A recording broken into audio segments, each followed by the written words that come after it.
The greatest teacher is called doing. Kevin Kelly.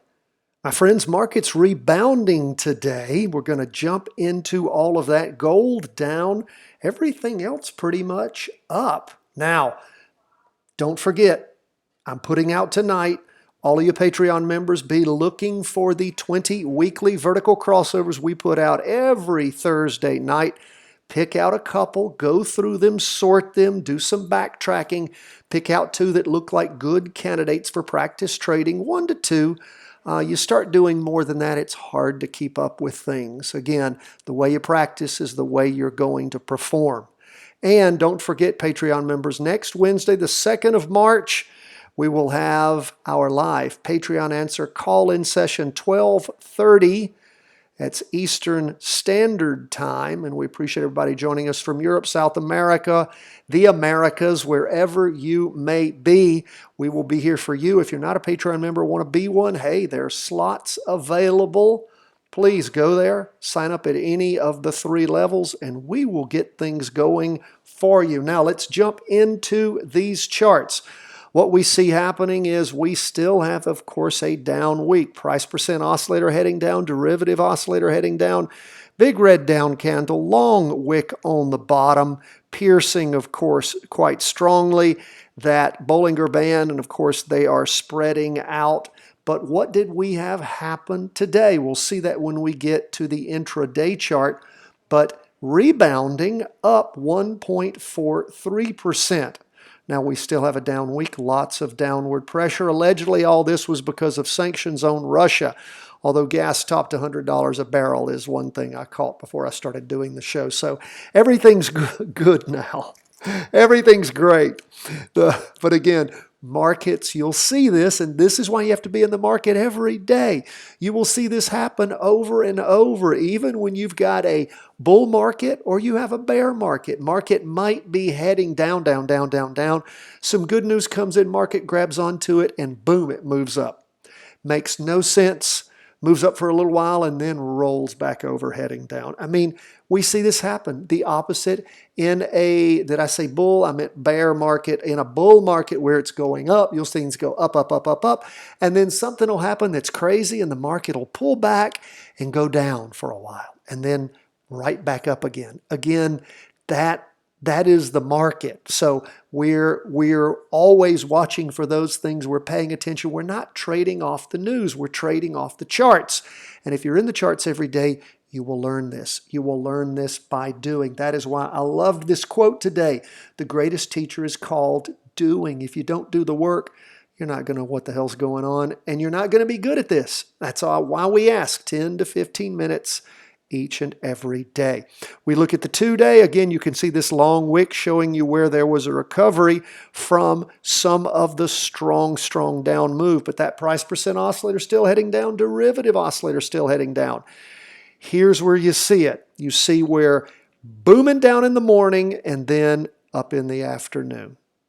Price percent oscillator still negative. Even on the half-day chart, it is heading up. Derivative oscillators losing some downward momentum, still negative. Haven't pierced the half-day, almost said 4 hour. It's 195 minutes, not 4 hours. But the half-day trend line hasn't pierced that. Now, we did see the wick do it, not the candle. Still below the 2-day and the weekly, of course. Now, that's the S&P. Learn from this. Pay attention. See how this plays out. What's up with the Qs? Qs rebounding big time, 3.36%. Still lots of downward pressure on that weekly. Price is still well below the weekly trend line. Price percent oscillator heading down. Derivative oscillator losing some downward momentum. It had been flat before, if you remember from yesterday's show and the earlier shows in the week. What do we see going on with the 2-day chart here? Well, you see that it has lost a little bit of its downward momentum. Derivative oscillator still gaining downward momentum. Long wick on the bottom showing you where things had retracted. Price still below the 2-day and the weekly. We go to the half-day, and again, you see a bigger candle because there's a bigger move up sitting right there on what?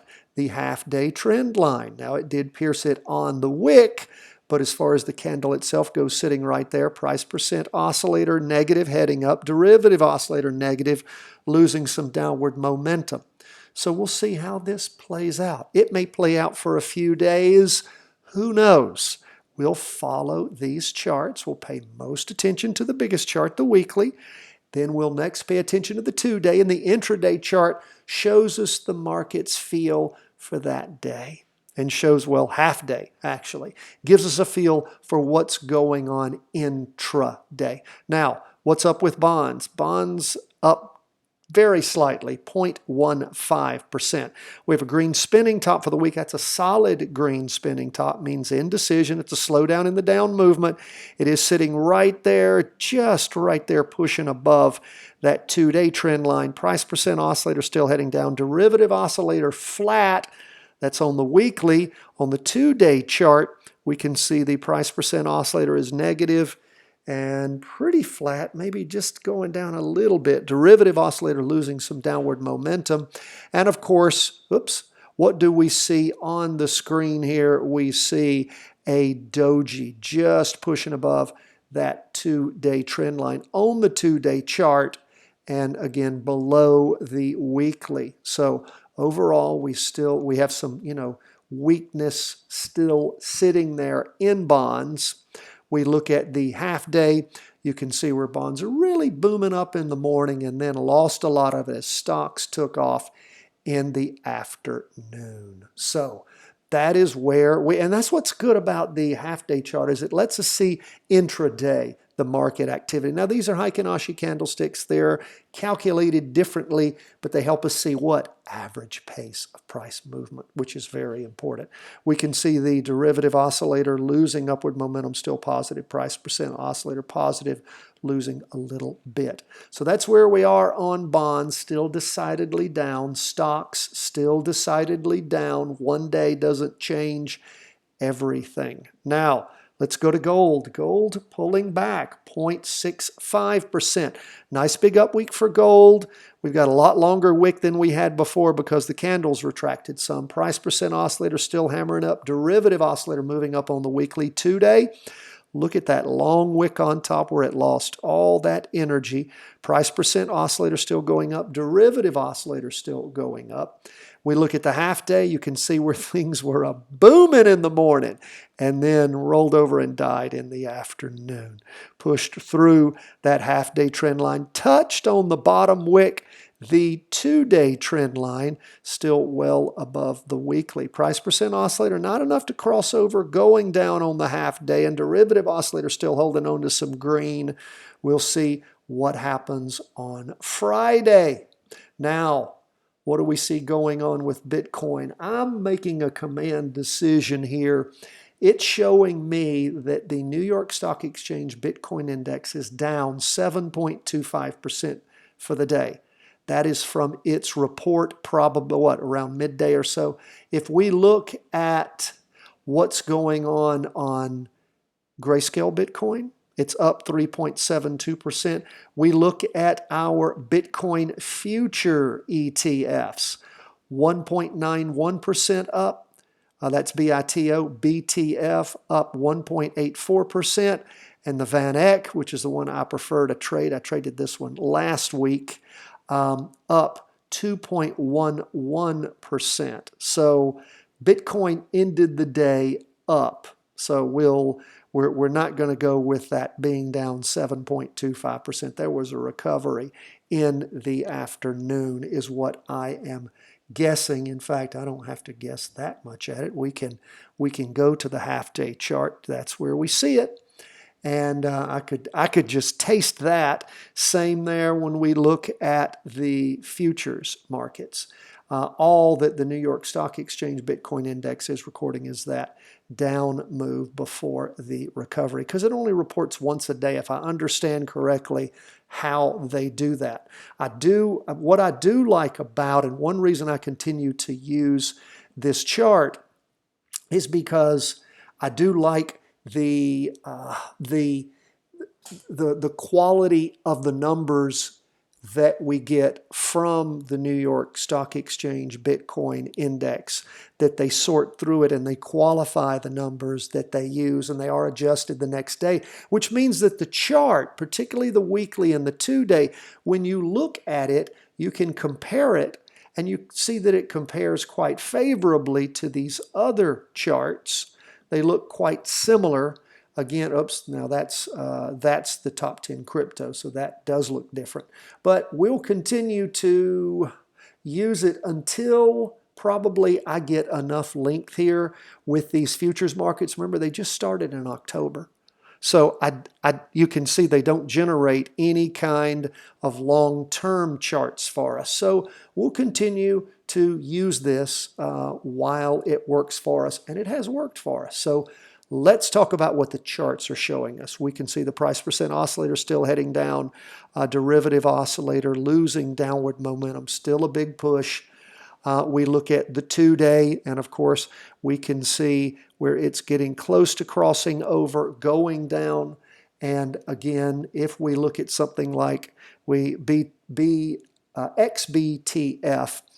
we can see that that's not happening there yet. But look, we just don't have much in the way to really be able to track.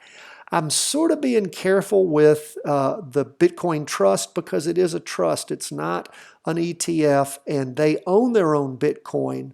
So it does look more similar to the futures than we see, in this interim chart on the New York Times Bitcoin index. So we'll still mess around with this and see how it continues to develop in the future. But we can still see overall, what is it? Still lots of downward pressure in the interim and in the long term on Bitcoin.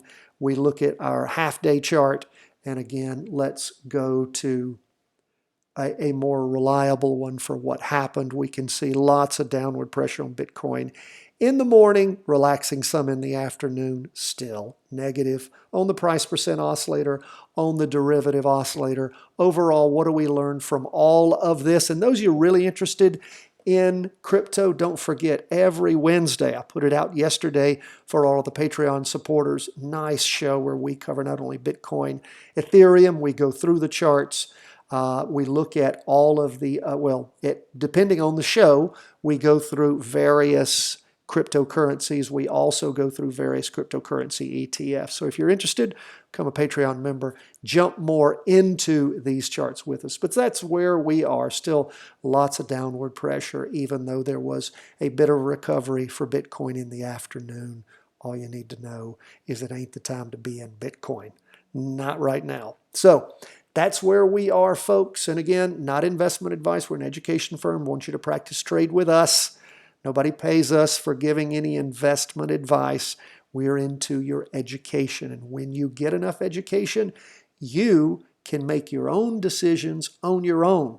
And the way I feel about my money is I want to decide what I do with it. That's why I've developed my skill set. I encourage you to do the same. God bless, my friends. All the best from the whole team at Charting Wealth World Headquarters.